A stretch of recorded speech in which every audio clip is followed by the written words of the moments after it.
Odoziakụ Bively Ikpeazụ nke ndị iche abụrụla onye duru n'iyi ọrụ dịka Kọmishọna steeti aga n'afọ maka ọrụ pụrụ iche. Gọvanọ Chukwuma Soludo merụbere ya bụ mmemme idue n'iyi ọrụ nakwa ịnabata ya dịka onye otu kansụl okwu ọchịchị steeti akpọrọ State Executive Council n'obi gọọmenti dị n'Awka.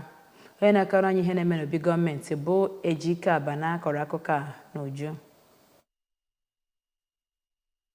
Gọvanọ Soludo chetara ya na dịka enyere ya bụ ọrụ ka ọ mara na ọtụtụ ndị mmadụ tụkwasara ya obi ma gwa ya ka ọ kaba ahụ fụ na ọ rụrụ ọrụ ya nke ọma site n'iwebata ụmụ ihe dịgasị ọhụụ maka ọdịmma ndị Anambra. Dịka ọ na-ekele ya maka ya bụ ọkwa enyere ya, Gọvanọ Soludo kọwara na ndị Anambra nwere ọtụtụ ihe ha na-atụ anya site n'aka gọọmenti ya ma kwuo na ha na-agba mbọ iji wee hụ na gọọmenti ya mere nke ọma. N'okwu ọ gwara ABS, Oriakụ Nkemdiiche kwere nkwa na ọ ga-eji ihe dum ọ mụtara oge ọ nọ n'ụlọ omebe iwu steeti a wee jere ndị Anambra ozi na ya bụ ọkwa ọhụụ enyere ya. Cheta na ka ọnwa Ọktoba dị na mkpụrụ ụbọchị 4 ka Gọvanọ Soludo degara ndị ụlọ omebe iwu steeti a akwụkwọ ka ha bikodododo tinye aka n'akwụkwọ iji wee mee ya bụ Oriakụ Nkemdiiche Kọmishọna ndị omebe iwu steeti a mere nke a. Oriakụ Nkemdiiche ga-anọchizi ọkaiwu Sly Ezeokenwa